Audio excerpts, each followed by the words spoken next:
Hi guys, welcome to the third episode of the North Star podcast. Before we go on with the session, I hope you guys liked the first two episodes and will genuinely want to listen to your feedbacks. As part of the initiative last time, हमने अपने कुछ listeners से we started asking those questions and we'll be continuing that in this episode also. And in fact, अगर आपको speaker से कुछ questions हैं जो आप अलग से पूछना चाहते हो, तो आप हमें contact कर सकते हो. And we'll be happy to help you and get you in touch with the respective person, right? We have Akash Rupela with us. He is an ex-IIT graduate and he has done his graduation as well as post-graduation from there. He is a Guinness World Record holder. He is a national record holder in cubing, Rubik's cubing, and I think over last 5-6 years he has been doing that. बहुत ही offbeat field है, and I'm sure it can motivate a lot of people to take on this as a side activity. And professionally he's working with Adobe as a staff manager in the tech team, right? In the data team, in fact. So hi Akash, welcome. Thank you for having me here. So Akash, the first question is this here. I think कल रात को Kunal Shah, right, who's the founder for Craig and previously Freecharge, he had put out this post, right, जिसमें उन्होंने polls लिए थे, where he was talking about people like around us, जिनके संग आप बड़े हुए, और उनमें से कौन लोग financially successful है, right? So there were two options. Either the option was, first two rows, like people who used to sit on the first two rows, या फिर backbenchers, या फिर दूसरा ऑप्शन था कि people who were studious, या people who were a little notorious, little mischievous, right? So उसमें हर बार ऐसा था, overwhelmingly लोगों ने वोट किया था कि जो लोग ऐसे backbenchers होते हैं, ज़्यादा traditionally disciplined नहीं होते हैं स्कूल में, they tend to do better in life, at least financially. बाकी other dimensions में it's different. So I think it's on the top of my head. अभी कल ही मैंने देखा था, अभी मैं और जितेश भी बात कर रहे थे podcast से पहले. So I wanted to know what's your experience, and I think some of it is कि Jitesh and you have known each other, like I think from the school time. So we have some context via that. But we wanted to know from you, like, what do you make of it, and what's your experience like? So in my experience, it's quite a mixed thing. It like where you are sitting does not really determine how you are going to do. But in my experience, like people who are more front benchers, they more often than not they are having a more safer path to their career. So more on an average, they are doing better in my opinion. But the people who are at the top of the layer, so those people I mostly find that they are not the traditional front benchers. So people who are really excellent, they are often, you might see that most of the big people, they are dropouts and stuff. So I think if you want to be have a more, it's basically a trade-off between risk and reward. So if you have a more safe approach to life, you are studying properly what is taught to you, you are doing whatever is told, and you are doing the corporate cycle or anything like that. So that's good, you will make decent money and everything. But it really depends on what you want to do in life. So if you have some very big ambitions, then sometimes just conforming to what the society is putting on you, that might set you back. So at the end, it depends on what you really want to achieve in your life. So what kind of kid were you back in Delhi? In school, I was mostly a backbencher, I would think of myself. So we used to have this discipline cards, like in football, there are the yellow card and red card. So in school, we used to have that white card, yellow card, red card for suspending students. So I got some of those as well. So yeah, I was quite mischievous in school, but I think it really helped me to free my mind and think more independently about what I want to do. And eventually, I think in class 11th, I was really so much disturbed because of school. So I actually changed my school also midway during the session. So, but in fact, how do you think school helped you? Did it help overall in shaping, as you said, right? It did help. But I have a lot of stories from school I remember कि principal के साथ तू खड़ा होता था, workshops होती थी आकाश Rupala workshops, जिसमें समथिंग लाइक शकुंतला देवी की जो अभी मूवी आई है, राइट? तेरे को याद हो कि तू खड़ा होता था, मैथ्स की क्वेश्चंस आंसर करता था, and we were like used to get amazed in the nursery, like in the KGs and the earlier sections. तो ओवरऑल तेरी स्कूल में जो लर्निंग रही, करेक्ट, हाउ डिड, थोड़ी डिटेल में कि कैसे तेरे को शेप आउट करा उसने? And so for me, honestly, I think school learning did not help me positively as much as it should have. Like, so as you mentioned, when I was very young, maybe like 5 or 6 years old, I was very good at this mental math stuff. I could do like a lot of tables, at 20, 30 tables at that age. It was like kind of better than average. And I used to do well at that. फिर खुद कुछ practice करके आया था या natural था तेरा? It was not natural. It was more like when I was in my free time, for example, when I was just sleeping, I would just randomly count numbers, add numbers in my head just for like sleeping, like time pass. And then, so by doing those exercises, like unconsciously, I slowly got better at that. And my father also had a big role to play. He taught me tables up to 20. And from there, I just started doing more things myself. But I felt in school that there was not really an encouragement to improve. So there is a difference between showing something off and actual coaching. So coaching is where you take one person's skills and you see how we can get him to the next level. So in school, I did not see that. School was like, okay, this guy is good. Let's show it in the public assembly that he can do this. So that's fine, but it's not going to really help you go to the next level. And somewhere you might feel, okay, I'm doing really great. I don't even need to improve. So that thing happens in school. And it's interesting actually, because recently I was interested again, and actually I'm practicing to participate in the mental calculation World Cup next year. So it's pretty interesting that I have kind of been able to revive that interest of mine after so many years. But yeah, it might be easier if schools are more focusing on actually nurturing the abilities of students rather than just using them as show off and shutting them down. So 11th में then you were in the school, you changed the school, right? तो वो JEE preparation वाला phase कैसा था? Yeah, that phase was actually quite very different from what I was used to in school, because I did not really know anything about JEE or anything till I was in 10th class. Only then some people started telling me, okay, this exam is there. And I had this interest, like if something is challenging, then that really attracts me. So I thought, okay, this is really exciting. And then I got admission into a lot of coaching institutes. And I finally joined one of them, VMC. And so I was spending time there, and that was when I realized that whatever I'm coming to school and the time I'm putting in school and the return on investment that I'm getting for all this time, it's not really adding up. So that was when I realized that school is good, but at the end of the day, what your objective in life is, and if you are able to invest time that's directly going to put an impact on that, then that will be really awesome. So because of that, we actually had, like me and my family, we visited the school, we talked to the principal, we said, okay, allow some less attendance so he can focus on other things, but it did not work out. So eventually I had to change my school because of that. And after that, I did not go school for 1.5 years, and I think it helped me a lot. So talking of which, right, I think you have a clear inclination towards cubing. I think you saw your Instagram page, the fact that you have a Guinness Book of World Records, and you're just interested. And I think you went like also had a company around it, right, around this sort of passion of yours. So मेरा question specifically ये था, एक तो like what is this like Guinness जो record था, like specifically किस field में था, मतलब क्या था exactly, what did you do to get that record? So the Guinness record was actually a team record. So it was like most number of cubes solved by a team of 9 people in 1 hour. So we had a lot of the best cubers from India getting together to do this attempt, and in 1 hour together we solved 2,454 cubes in 1 hour, 9 people. So it was like roughly like 300 cubes per person.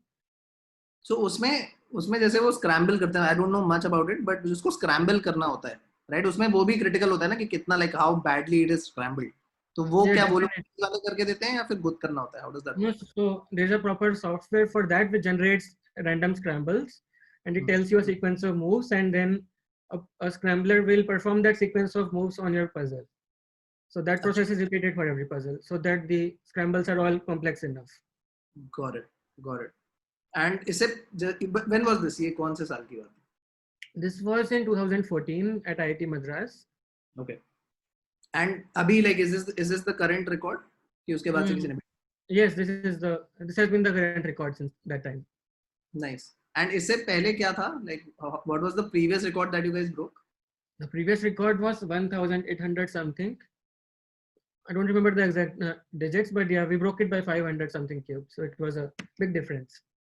Got it. तो since इसका एक software है, I think वही मतलब it's like data structure algorithm जैसे लोग prepare करते हैं, राइट? कि you practice as much as you can and then मतलब कितने पॉसिबल कॉम्बिनेशंस रहते हैं इसमें, because ideally then you would have solved for all the possible combinations, right? If you are practicing a lot. Not exactly, because the number of, if you talk about the number of permutations of this puzzle, it's like some 4.3 quintillion, which is like 10 raised to power 19. So it's like even if you're doing one every second, you cannot do it in your life. So but what the normal people, how they're approaching it is, they're not really handling every permutation separately. We are breaking it down into several sub steps, and for each step there is a small finite number of patterns for us to manage. So national records when you started, right? I'm sure कि IIT Delhi में तूने ज़्यादा बढ़ाया अपना ये cubing के लिए interest. So how like was national cubing and breaking records in your mind? या did it come naturally to you and बस चीजें होती चली गई ऐसे? What was your thought process then?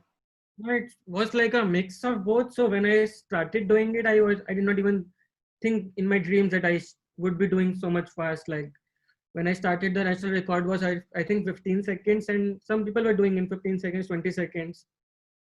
I used to see in YouTube, I was like, okay, that's just crazy. I cannot even think about it. I was just solving slowly, maybe taking 3 minutes. But slowly I just started getting kind of addicted. I wanted to get better and better. And just in this race for getting better and better, I think in maybe around after 1 year of doing that, someday I had this realization that, okay, I am actually getting closer. And if I keep doing like this, and if I focus more, I can actually break a national record. So that realization was something which kind of changed my approach. From then it was not that casual. I was actively focusing on getting national records. And then with time, in maybe I think 4 or 5 years overall, I got 43 national records because of just doing this again and again. अच्छा, बस simple question, one word, मतलब why? Yeah. Interest तो एक है ही, but लेकिन क्या end goal कुछ सोचा या अभी आगे सोच रहे हो? What's in your mind? Like, why are you doing it? So what's in my mind is I just really like to do it, so I do it. I don't really think that much, because it kind of gives me satisfaction when I'm able to push myself mentally and physically to do better, become a better version of myself. And it's not just about this cube. So it, like what I learned from this about how to break down complex problems, how if I focus on something, I can really do much better than what I can imagine otherwise. Like for example, I'm looking at this cube. So I cannot imagine maybe 10 years back that I can solve it in even 20 seconds, let alone what I'm doing right now. So I think that applies to a lot of things in life. So there is when we look at any activity, so there is a very big normal curve, and in the middle there are a lot of people. But if you breach that barrier and you reach here, so then you become really good at something. And I think that learning has really helped me become good at a lot of things in life, not just cube or anything, but generally about even when I'm learning any new skill. So it really helps me to know the process of how I can work on these small things, which might seem like insignificant to most people. Like for example, I'm doing some algorithm on this thing and it's taking 0.9 seconds or 0.8 seconds. So everyone will say like, are you stupid? How does it matter? But I think that these small things add up to make something great. And that's something that applies to everything in life. So I work with a World Cube Association. So that is a non-profit organization which manages competitions around the world. And currently I'm the representative for that in West Asia. So that includes like maybe 17 countries.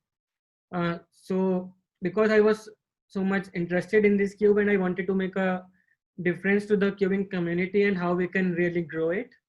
So I joined this role and I've been working with them for quite some time, traveling to different places in India and also other countries, and where we get to do more competitions and grow this sport and give a platform to more people to pursue this thing.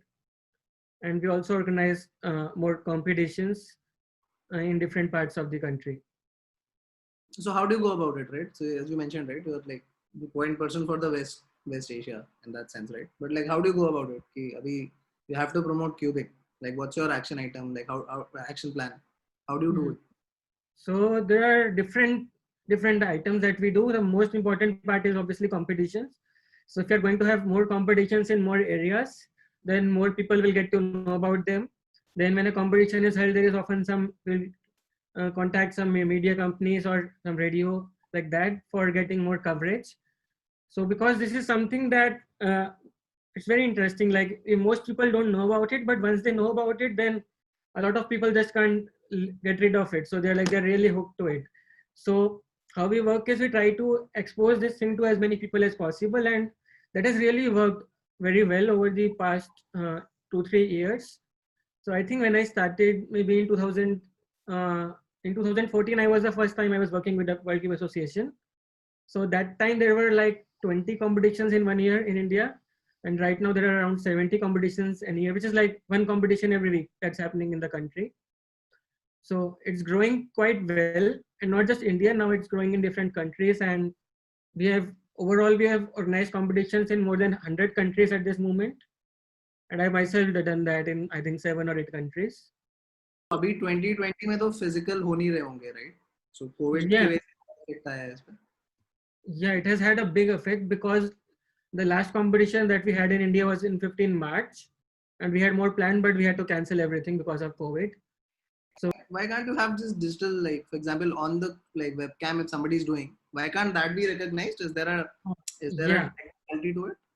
So the main issue is about cheating, and it's very hard to regulate cheating in such a setting. And because there's a ranking database that is maintained by the World Cube Association, and there are like 20 years of results there. So even one corrupt result can really destroy the integrity of the same. So Akash, you were talking about coverage, right? तो वो कैसे मतलब solve करते हो online coverage promotions ये सब like we are also doing our podcast so हम भी यही सोचते रहते हैं कि because that's a critical element correct you have to make pages you have to upload videos you have to upload images and I saw your page also wherein you have you create those Rubik's cube से images वगैरह correct so you want to talk about it how you are going ahead with that so we'll talk about two things. The first thing is about coverage. So for coverage, I think social media is definitely one of the biggest things that's happening. So even like when we talk about World Cube Association, so they have their own, they're very active on different social media channels, and very often when there's a competition, they will do a coverage on Instagram stories. There'll be like maybe 50-60 stories over the weekend showing what's happening in any competition. And they're also working with, because they're working with a lot of organizers in different places, I think there are close to 1,000 competitions in 1 year across the globe. So even if maybe 10% of them are getting local coverage, so it's a very big scale. And who sponsors these events? The World Cube organization only? No, but so World Cube Association is a non-profit. It's not really having a money model as much. So the competitions are sponsored mostly by local sponsors, which like different organizers work with them. There's not really a standard sponsor for these events. What's your future plans like in Rubik's Cube or anything else like you talked about next year you're looking to do you're looking to participate in the world calculation competition as well, right? So yeah, where do you see yourself like in this or something related to maths? So I think I have a lot of future plans right now, especially because of COVID. So I'm kind of getting extra time to think about certain things, which I normally would not. Thank you, COVID. So what I've been thinking is firstly about Rubik's Cube. So it's kind of the same process, like uh, just trying to get faster and faster. So this year, actually December last year, I got like, finally I did less than 9 seconds average in a competition.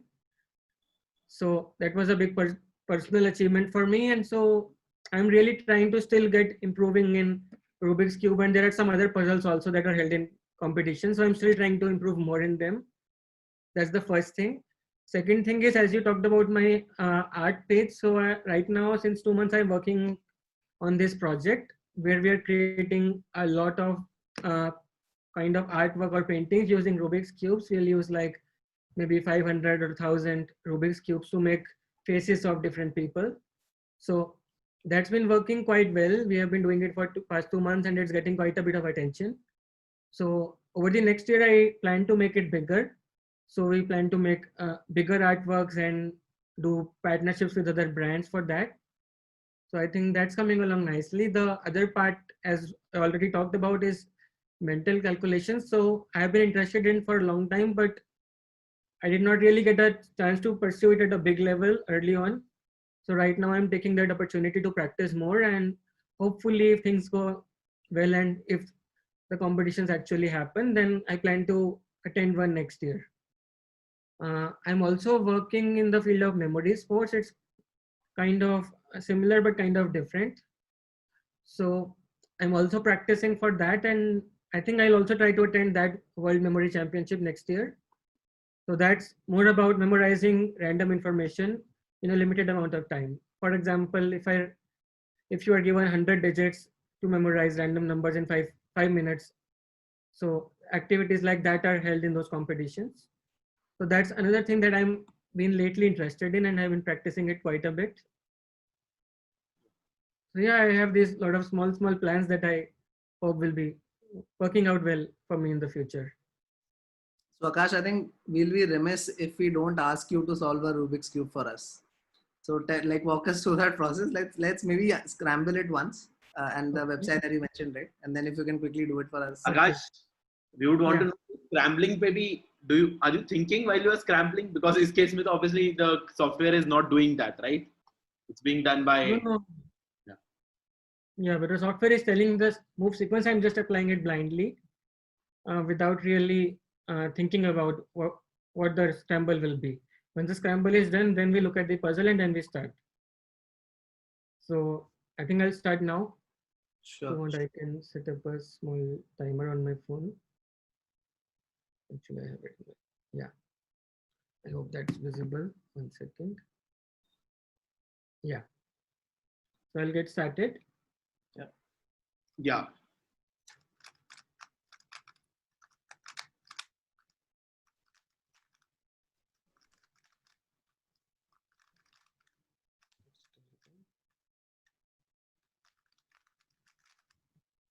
Yeah. That's So, it. Oh man. yeah, that was quite slow because I'm not used to solving it in front of my face. Yeah. But yeah, Yeah. How long was this? How many seconds was this? around 14 seconds, which I And never best is used to. 9 seconds. Your best is 9 seconds, is it? No. So my best in competition is 6 seconds, and my best average is around eight. I normally average 9 seconds. It's And just because of blindfold, yeah. blindfold का क्या average रहता है? Blindfold, I think I can do it in 2 minutes right now. Okay. Blindfold में कैसे पता कैसे चलता है लाइक टेक्सचर में फर्क होता है क्या कलर्स के because No, isn't no, it no. like a combination of colors So in blindfold, there are two stages. The first you memorize stage, कहाँ पे? the first stage is you get to look at the puzzle and memorize the state. Once you memorize, then you start doing it. So when you are memorizing the puzzle, then you kind of form a sequence of steps that you will be doing when you start solving the puzzle. I had an important question. Ki, are you teaching this art to some other people also? Sometimes, like not really professionally, but or like some cases I do teach that. I've held quite a bit of workshops in different colleges around this, and sometimes I take personal projects also. Okay. But I'm not really focusing that much on that. Okay, got it. In fact, is this one of the reasons why you are in a like comfortable MNC job, wherein so that you can take out some time for your volunteer experience and practicing? Because like ideally Mhm. you come out with your whole experience, you come out as an entrepreneur, right? Well, you can easily work around something and the qualities are the same. So, Right. but you are working in a traditional set organization in a what we say as a safer job, right? Uh, Right. so मतलब is that the reason कि या कुछ और भी है कि Adobe मतलब काम बहुत अच्छा है, like what's the reason which is keeping you there? No, I really like the work environment and the people there. So because I get to do certain things that I will not be able to do otherwise on my own. So we get access to a great environment where we can do, because I'm also interested somewhat in research. So I think over the past 2-3 years, I've had 2 publications and I think 4 patents also as working at Adobe. So it's been a good experience to be part of such a big organization and learn a lot of things about not marketing, but in general, I've been interested in coding and AI and machine learning. So I get to pursue that part of mine as well when I'm working in this job. And I think Akash, you mentioned patents, right? Usme, Right. like in a place like Adobe, like is that patent ownership on the say on an individual, या फिर वो co-owned होती है by the team? Is it owned by you, like the like the IP of the patent? Yeah, how does that work? Yes. So the patent will be owned by Adobe, and like whoever has contributed to that, those people will be credited. It can be 2 people, 5 people, or whatever. But yeah, the eventual ownership is goes to Adobe because we are working for them. Got it. And what are these patents? If you can just talk a little bit about that. But Mhm. like, what's the patent like? Actually, I can talk about the titles of them because anyway you can find that in Google. So yeah, so some of them were around delivering marketing campaigns. So we are working on automatic customer journey management.